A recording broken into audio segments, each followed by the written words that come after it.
It's time for the Movin the Chains podcast.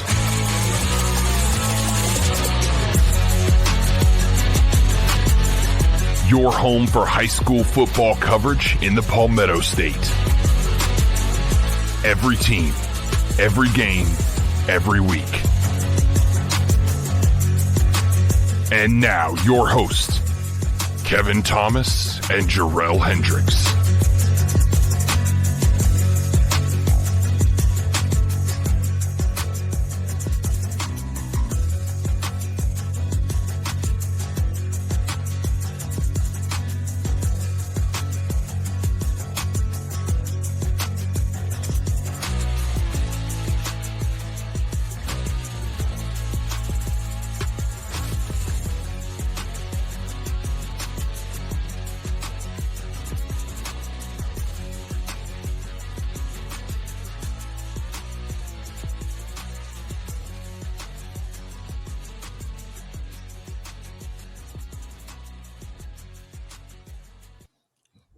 Welcome into Moving the Chains, brought to you by Founders Federal Credit Union. I'm Kevin Thomas alongside Jarrell Hendricks. Got a great interview lineup today, a very special guest, now a recurring guest as well.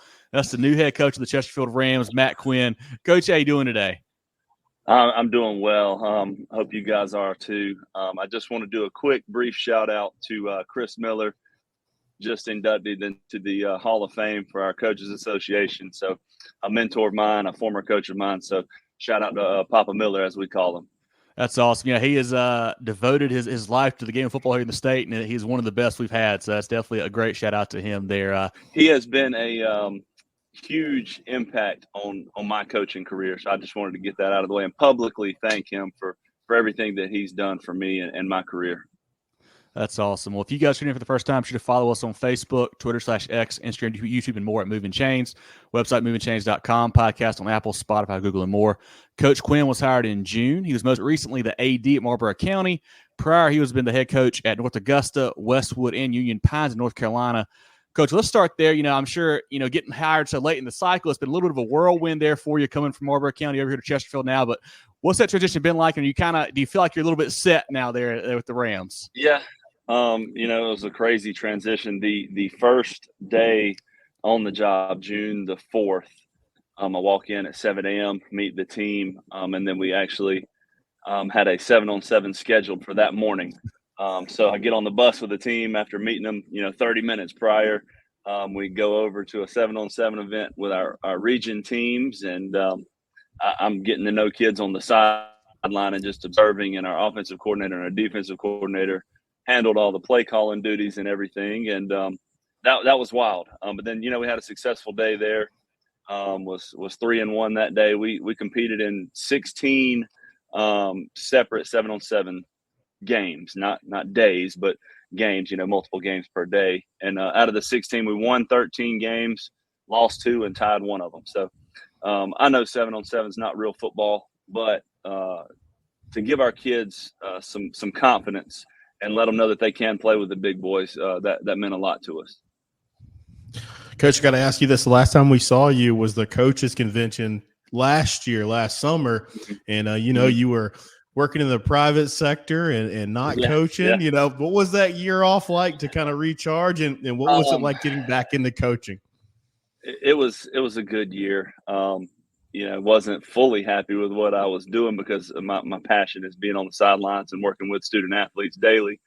But we wanted to move to my wife's hometown. This is where we met.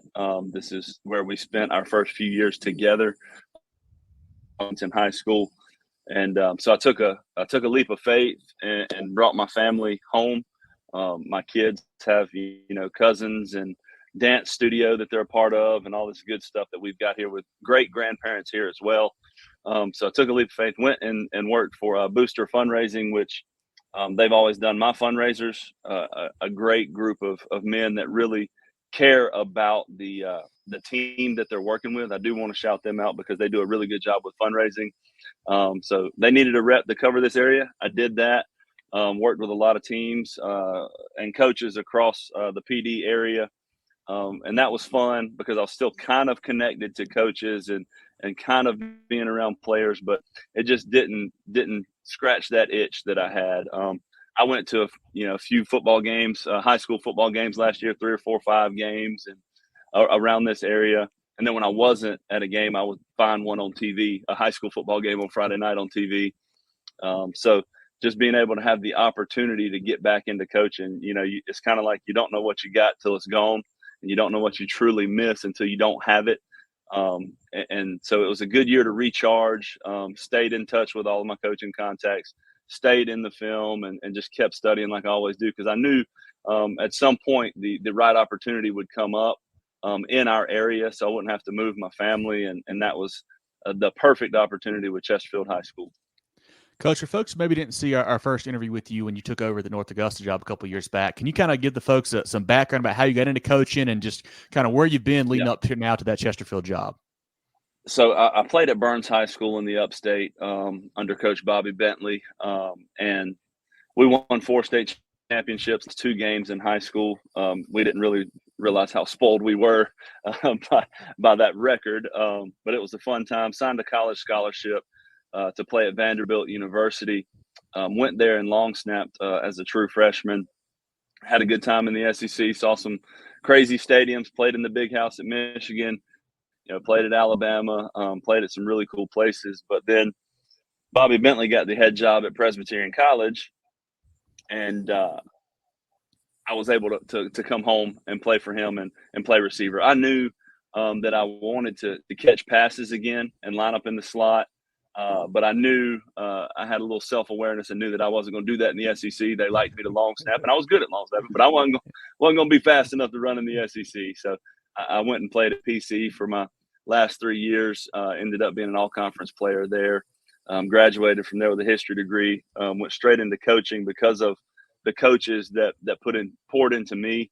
I've already, said Chris Miller, Bobby Bentley, Brian Lane is another huge influence, and all those guys were at Burns at the same time, which is crazy to think about the elite level of coaching that we had just at position coaches. Like Brian Lane was a position coach, and he's a state championship head coach. So it's wild to look back and see all those coaches, but still in contact with all those guys, all of my former coaches, and they reach out and wish me luck, and we talk scheme and ideas together all the time.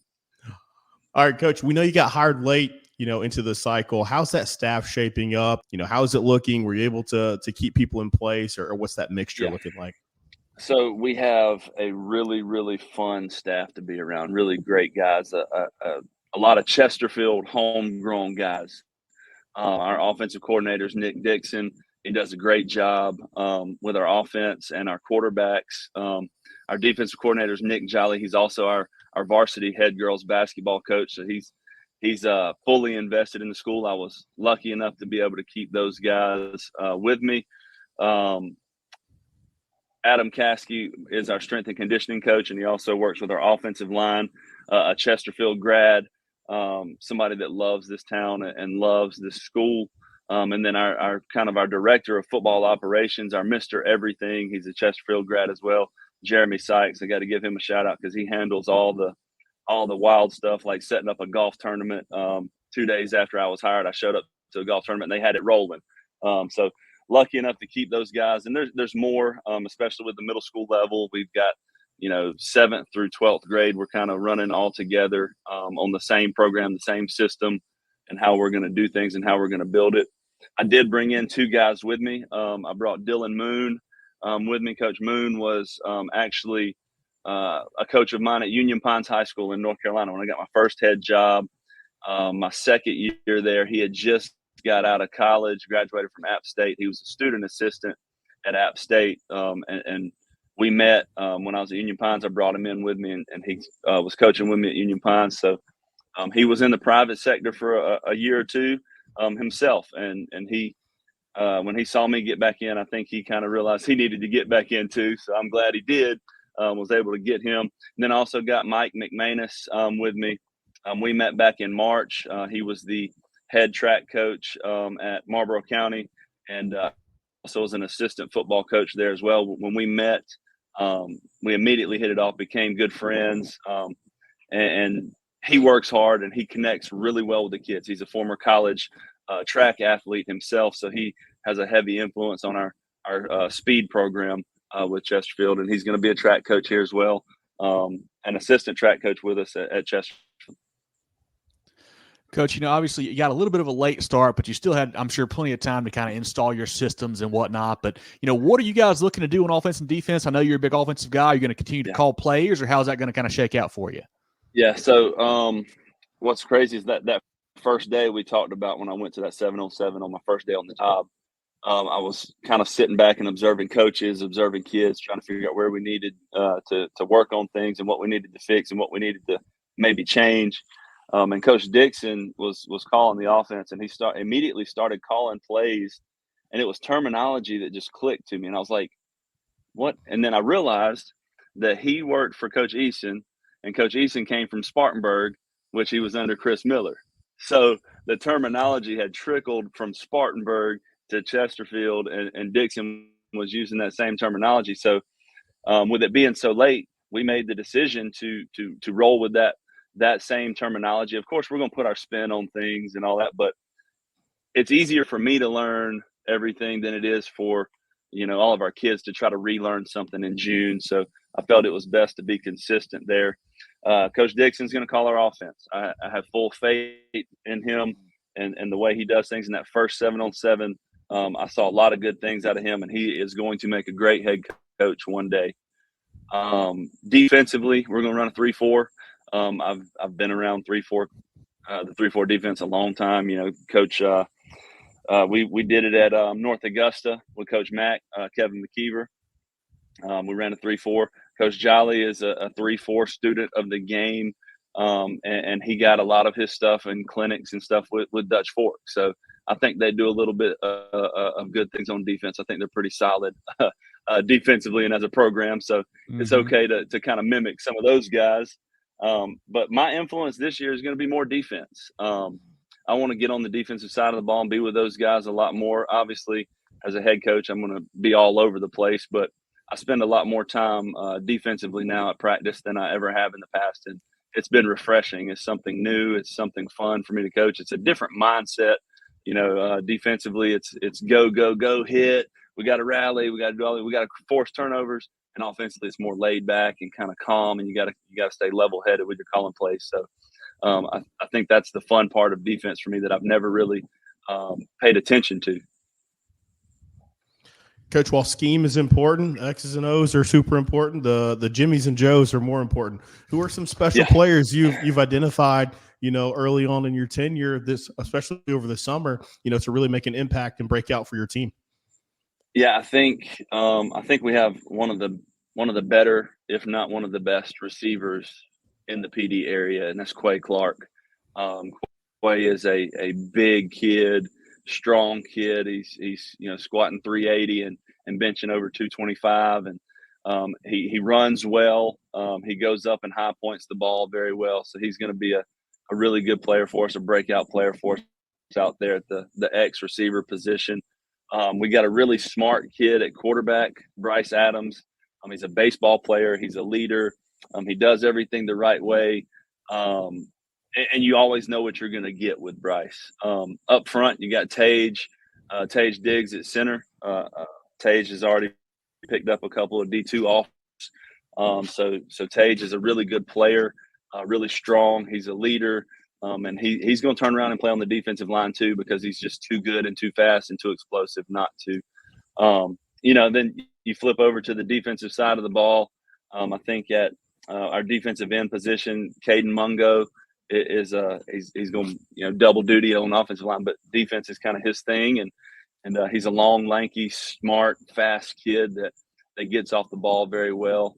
We've got a slew of offensive linemen that are back. All 5 starters are back on the offensive line. So that's always comforting to have guys that have played together and have game experience up front, because we know it starts up front, and that's where you win football games. So having all 5 of those guys back is huge for us.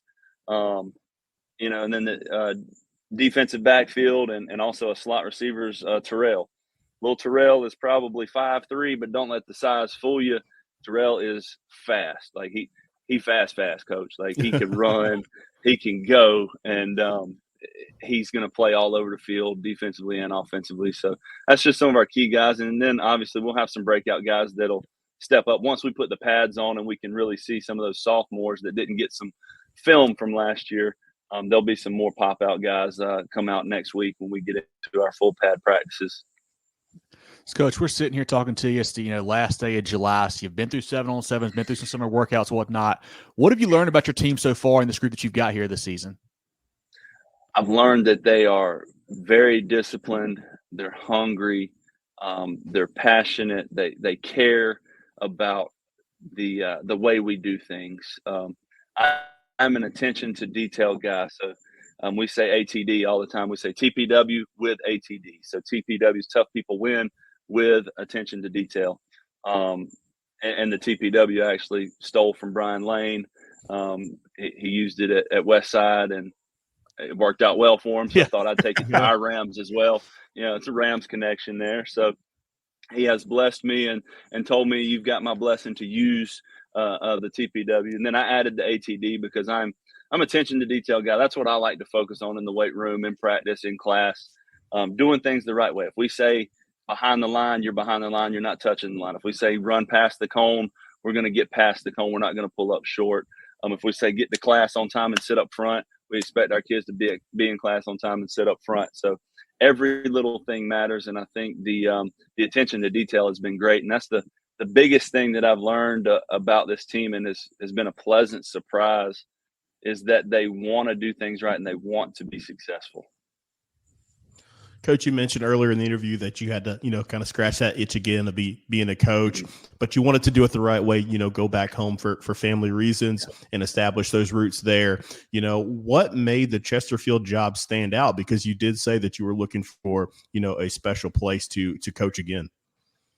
Well, with the way things are going in football, with the transfer portal and the NIL and all this stuff that you see in college, I think the good old down home, small town football is the most pure form of football.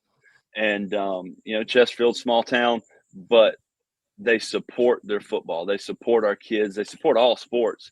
They're very passionate about it. I mean, it's a place where if you come on a Friday night and things are going well for us, you can rob any restaurant there because everybody's going to be at the stadium. It's just that type of community that I've been passionate about pursuing that type of atmosphere. I haven't been in that type of atmosphere. I've been at 4A, 5A schools, and this is different. You have small town atmosphere, small town vibe with our kids, our players, our community. Our coaches are from here. Nobody's leaving. Nobody's really coming either. I mean, you look at it both ways, but that's okay. We coach who we coach, and we got who we got, and we just train them up the best we can from day one. I wanted to ask you about that, Coach. You mentioned you've coached at, bigger programs going now to a 2A school there at Chesterfield. What are some things you maybe had to kind of adapt, either in, maybe the scheme-wise you run, or even maybe the way you set up practices? Like, what are some changes you've kind of seen there going to a smaller school? That's been the practice aspect has been the biggest change, because we have, so many kids that play both ways, that are going to have to play offense and defense. In my past head jobs, we've had an offense, we've had a second team offense, we've had a defense, a second team defense. We don't have that luxury of numbers here. So kids have to be in shape and kids have to play both ways. And then when you go to schedule practice, it's different because, at North Augusta, we would schedule offensive practice, we'd schedule a defensive practice. Somewhere in the middle, we'd get together for 7-on-7. Somewhere in the middle, we'd get together for inside run. And then at the end, we'd do team. And everybody's kind of separate in their own locations. And now we have, probably 7 kids that are going to contribute, if not start, on both sides of the football. So being able to manage your practice to where they're getting equal time and getting reps on both sides of the ball so they know what the game plan is, what the scheme is. That's been the biggest change for me with scheduling practices. But outside of that, man, I think football's football. 2A, 1A, 5A, 8A, whatever you want to call it. Football is football. You got to block, you got to tackle, you got to get your kids to play hard, you got to get your kids to believe. You got to get lucky, have no injuries, and just hope the ball bounces your way. But at the end of the day, football's football, and we're going to get after it the best way we can. Coach, I kind of want to talk about that a little bit. Football being football. You're from the upstate like I am, and I've learned the last few years covering the state of South Carolina. It doesn't matter if it's a lower classification. There's some great ball in the 2A, 1A level, especially down there. I was looking at your schedule, man. You got some heavy hitters like Lakeview, Johnsonville. Some really cool teams. What have you had to adjust in this quick amount of time to kind of scout these teams that you have probably not very familiar with? Yeah, that's a big difference for me, is just opponent familiarity.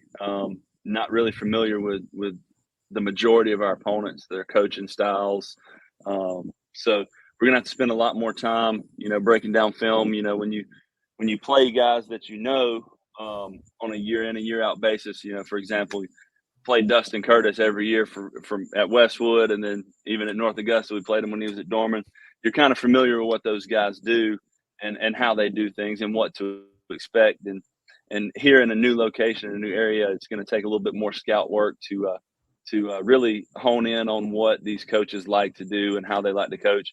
We have some really good coaches in this area, some really good coaches in our region that are doing things the right way and coaching them up and doing the best that they can with their teams. And, you mentioned Johnsonville. I mean, a championship contender year in and year out to open up the season. So got to get in there and find some Johnsonville film somewhere or another, and maybe pull up some old state championship films of Coach Cribb if I need to.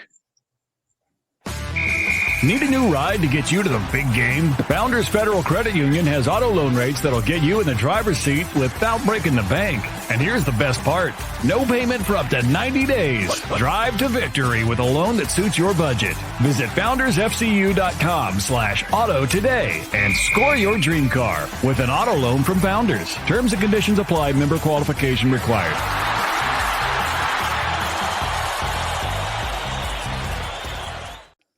Couple easier ones here for you, Coach, before you go tonight. Maybe it's in your office on a home game, on the bus to an away game, but what's on your personal pregame playlist as you get ready to hit the field?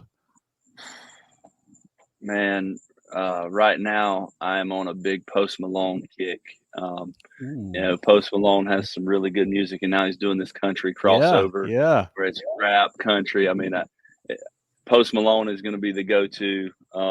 And then, pregame, you got to always have your In the Air Tonight. I mean, that's every player's playlist. But those two are definitely going to be on the playlist on the bus and in pregame. All right, this one's coming. Food question. Coming to a game down there in Chesterfield. I guess over there because it's near the line. But we're coming over to Chesterfield. Where should we stop pregame to get a great meal? There's two places. The Bank is one. It's right downtown Chesterfield. The Bank is an awesome place. They do a great job supporting us and all that good stuff. But good food, good people, good times. You can go in there on a Friday night and have a little karaoke time as well. So I'd love to be in there and watch you sing. Oh, I can do it.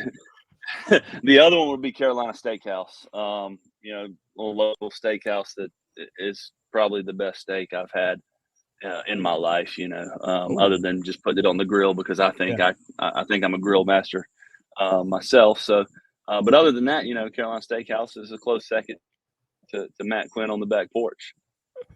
I love it. Well, Coach, I know, Chesterfield, they're part of a pretty big rivalry there with Sherrall, where I've heard it, gets a little intense, gets a little nasty out there. How excited are you to have, be in your first rivalry game against the Braves there? And I think you play for a Bell, right? Is that correct? Yeah, the Phillips Bell. Yeah. Okay. It's going to be fun. That's probably one of the coaches, maybe the only coach that I have some familiarity with in our region and in our area is Coach Poole. Mm-hmm. He does a great job. We've been friends for a long time, with my in-laws. My brother-in-law and my sister-in-law went to Sherrall High School. I went to a couple of Sherrall games last year just as a fan and hanging out because my brother-in-law is going to be a senior there. He doesn't play football, so we don't have to worry about that, Rob. He's a soccer guy. I've been trying to get him to kick for years. Maybe Coach Poole can talk him into it. But that rivalry is going to be fun because, friendship aside, it's about, that pride and playing for that bell. And, once that game's over, we shake hands and then we help each other get through our playoff runs and find film for each other and do all that stuff, we talk all the time about it, and I want Andy Poole to win 9 games this year. I want Andy Poole to win 9 games. Awesome, Coach. Last one before we let you get out of here. What are some goals that you've set for the 2024 version of the Chesterfield Rams? Yeah, so one of our first goals, which we kind of attacked from day one, was increasing participation and building some pride in our program. At the end of last season, I think they finished the year with 18 or 19 kids in their last game on the sideline. So my first goal was to be at 40. I said, we got to, hit the ground running. We got to go and find these basketball players, these baseball players, these kids that are in our school building that can help us on the football field. So our coaches did a really good job of that. The coaches that knew family members or graduated with family members or dads or uncles or whoever, and just getting in there and talking to people. And now we have recruited we're up to 47 right now. With probably 3 or 4 basketball guys on the line since we started school early. I was able to get in there and talk to some of those guys. But, going to basketball events this summer when they were playing summer league and recruiting them. So that was goal number 1 for our program. Our staff did a great job of helping with that. And now when we go into the season, our first goal, and I do this every year, no matter what, non-region season, region season, and postseason. I split it up into 3 seasons. We have a goal for each season. In the non-region season, our goal is to get better every week. We're going to find a way to get better every week, regardless of the opponent, because ultimately that schedule doesn't matter. Your non-region schedule doesn't matter. So we want to get better weekly. We want to find a way to improve on our weaknesses and identify our weaknesses before we get to our region schedule. In region season, obviously the goal is to win the region. We want to win a region championship. And I think that it obviously takes a little bit of luck, but I think that with the way we're working right now, I really do believe that that's an obtainable goal. Now, everything's got to go right, and we got to stay injury free and all that good stuff, coach speak. But I do feel good about being able to at least compete for that title. And then you get into the playoff season, and that's survive. One at a time, survive. And that's how we kind of break things up. We try to break it up into 3 seasons and it actually falls in with our bye week. So it's perfect for us to kind of reset and get into the region and get after that second goal. But we've done a great job with attacking those goals every day with attention to detail. And our coaches, I can't say enough about our coaches because they were in a tough spot. Getting a new head coach in June. They didn't know what was going to happen. They didn't know if it was going to be an interim, if they didn't know if somebody on staff was going to get it. But our coaches have completely bought into the way we want to do things. And I can't shout them out enough for that. And it's shown through our progress and the way we've worked this summer, the way we've recruited our Chesterfield kids, and the way that we are attacking each day. This has been great. I want everyone to go follow Coach Quinn and the Rams on Twitter and Facebook. They do a great job posting updates on their kids and their schedule and their programs. Definitely check them out on there. Like I mentioned, follow us on all social pages, Facebook, Twitter, Instagram, YouTube, etc. at Movin Chains. Website, movinchains.com. Podcast on Apple, Spotify, Google, and more. Moving the Change brought to you by Founders Federal Credit Union. Drill, anything else for Coach? We'll let him go today. Of course, we got to thank Coach Quinn for his time. I mean, friend of the program. We can officially bestow that title upon you. I can see that sign behind you that says this is our happy place. I knew just having a good time. I love it. I knew last summer when you were looking at me in my eye and you were saying, I think I'm gonna not coach anymore. I knew your happy place was the sideline. So I'm happy to see you there, man. I'm happy that everybody got what they wanted, being near family, and you got the right opportunity to be there at Chesterfield. Yeah. You don't know anything but winning, so I know you're going to be able to get that program headed in the right direction. And again, we appreciate you joining us again. I appreciate you guys, man. I've been a fan of your show. I watch all the coaches shows that y'all do with guys, sometimes not live, but I can get back on there and watch them. So you guys do a really great job of showcasing our state and our coaches, and I'm appreciative of that. And I appreciate the kind words, man. We're just trying to restore what Chesterfield was. I mean, 3-time state champs in a row, 07, 08, 09 under Coach Tannehill. So hopefully we can restore some of that pride and that tradition. We've got some of those guys back, so I got to shout out those state champs from Chesterfield as well. But man, thank y'all so much for having me. This has been awesome. Appreciate your time, Coach. Appreciate the kind words as always. Look forward to getting down to a game or practice. Get to catch up again soon, and best of luck. All right. Anytime. Thank you, guys. Go Rams. Get ready for the ultimate South Carolina high school football experience with Movin' the Chains. From previews to recaps, we've got you covered. Dive into our expert preview shows, predicting winners and sharing insights. Then join us post-game for the thrilling recaps, exclusive interviews, and highlights you won't find anywhere else. Plus, connect with fellow fans on our Friday night spaces on Twitter/X. No one covers South Carolina high school football like us. Join us at Movin' Chains on all social media platforms and visit movinchains.com today.